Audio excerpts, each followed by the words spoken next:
Hey, welcome to Broken World Entertainment. And the character of Velma from ScoobyDoo is going through a little change. Just a very small little change. There's two versions of Velma showing up. One in a standalone show and one in a movie. And one little change to one of them is that she's now South Asian. She's basically black. Just a small change. And the other one is part of the alphabet community now. A big old lesbian. I'll do another video on the big old lesbian Velma, because that one is funny as well.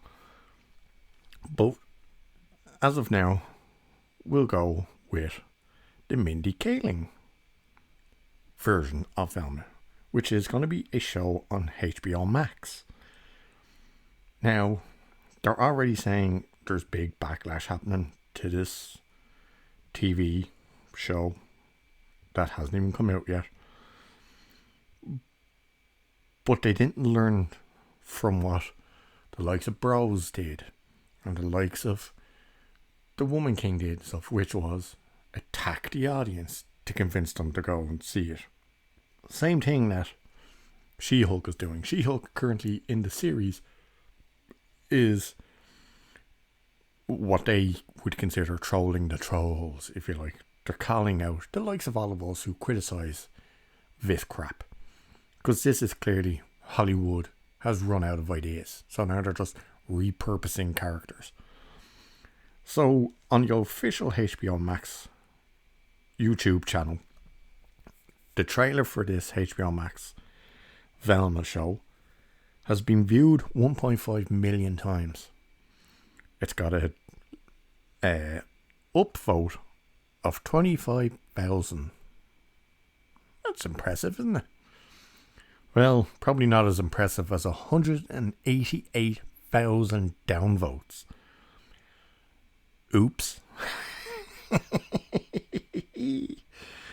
And it's no surprise. So the trailer opens with our new South Asian Mindy Kaling version of Velma talking, and the entire narrative that she's reading out, and you see that it's either tweeting or texting or emailing to HBO Max, and it's a big F you to the fans and F you to anyone who is criticising our show. Because it reads, and I quote, remember, she's saying this, or you hear her saying this, until you see the actual phone. So Velma is meant to be writing, Dear HBO Max, I just learned you intend to make a genre-bending comedic origin story of Judy Jetson.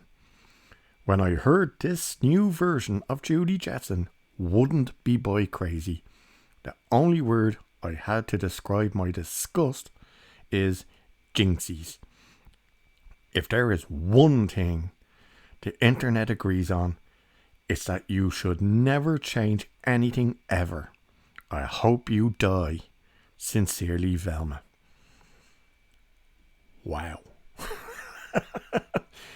See, they're trying to do it as a joke, but it's meant to be that kind of satire that is like, haha, we're saying it because we know this is what you idiots are like. So stupid. So she responds to the backlash over the reimagining, they're calling it, of Velma as South Asian. Also, the showrunner explains why, get this, ScoobyDoo isn't in the show. So they've race swapped and character changed all the characters. All of them. But they've left out Scooby-Doo. I'll jump right into that. The reason Scooby-Doo isn't in this show is because the showrunner thinks that's what made the show for kids.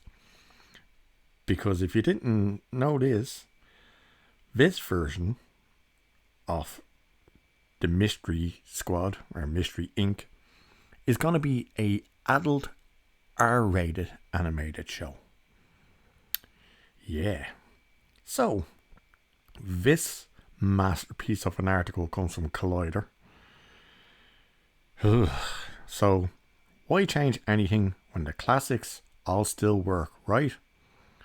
Well, that's what she quips, as they put in the hilarious first trailer of the upcoming HBO Max series, Velma. Hilarious. There's nothing funny in the trailer. It's cringe. Which also takes a dig at the internet trolls, which of course is what we just read, complaining about the character being voiced by South Asian actor Mindy Kaling. At the recent New York Comic Con, insider reports the actor responded to the backlash, revealing that she's constantly surprised by reactions to everything on social media. Along with Kaling, HBO Max's next ScoobyDoo offering, minus ScoobyDoo, so why you even call it ScoobyDoo, has a diverse cast featuring Constantine Wu as Daphne, Sam Richardson as Shaggy, and he's not gone by Shaggy, he's gone by Velma or something like that. Shaggy's actual name, and he's now black. If you didn't guess, Daphne is now Asian. And Glenn Horton on or whatever as Fred, who's the only, by the way, white character. But I've heard a rumour that he is in fact meant to be non-binary. Don't know whether that's true or not, but I've heard that his character is meant to be non-binary. So you have a South Asian, an Asian, a black dude, and a possibly non-binary. Yippee. With a slew of assembled cast, including the likes of Jane Lynch, Wanda Sykes, Weird Al Yankovic, Stephen Root, Gary Cole, Ming-Na Wen, and Cherry Jones. I have no idea who Stephen Root is, and I have no idea who Cherry Jones is. As for Gary Cole, that's not the dude from Different Strokes, is it? Isn't he dead? So the series is billed as an adult animated comedy series telling the origin story of Velma Dinkley. Speaking of the character, Kaling revealed growing up she always identified with Velma, furthering explaining she was so cute but not like traditionally hot. Super smart, super thick glasses, questionable haircut. I just love the series and I feel so honoured to be doing the voice. So she's already saying she's identifying with the character. But wait till you hear her follow-up statement to this shit. Velma has always been the underdog and underappreciated brain of the ScoobyDoo Mystery Inc. gang. Over the years, her presence of mind and cynic approach, coupled with the gang's efforts, helped get most of the mysteries solved. As such, it is exciting to see her get her due in her origin story. When inquired about the backlash the series is facing for her casting, the Office star revealed that she thinks the characters are iconic, but in no way is the gang defined by their whiteness, except for Fred.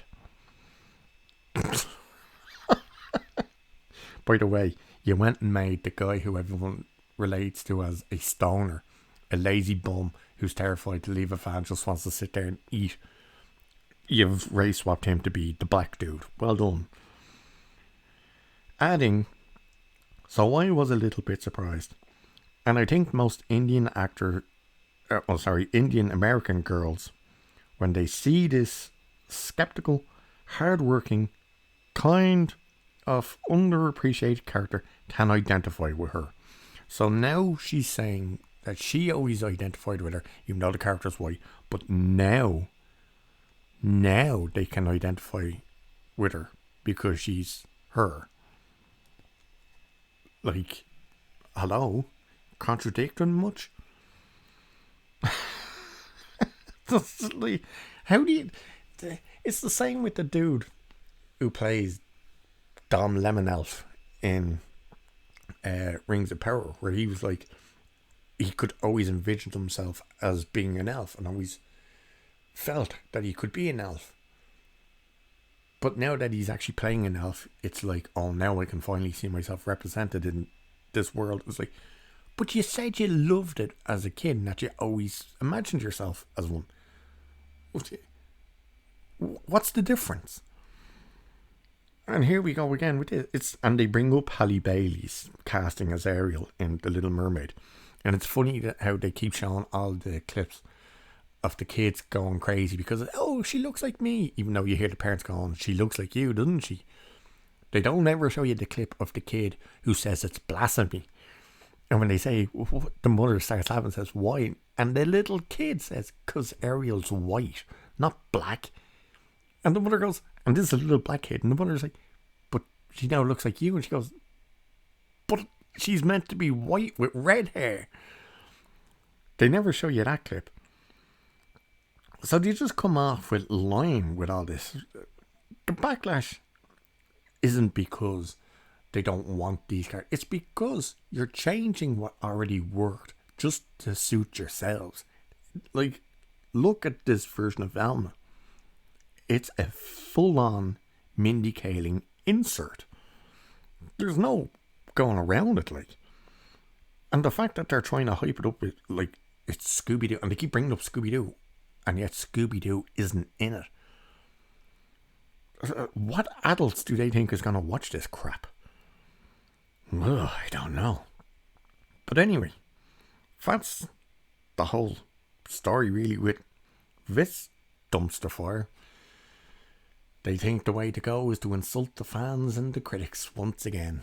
And it's already backfiring on them. So they're going to get what they deserve. Anyway, with that one, I shall leave it there for this. Cheers. Catch you in the next one.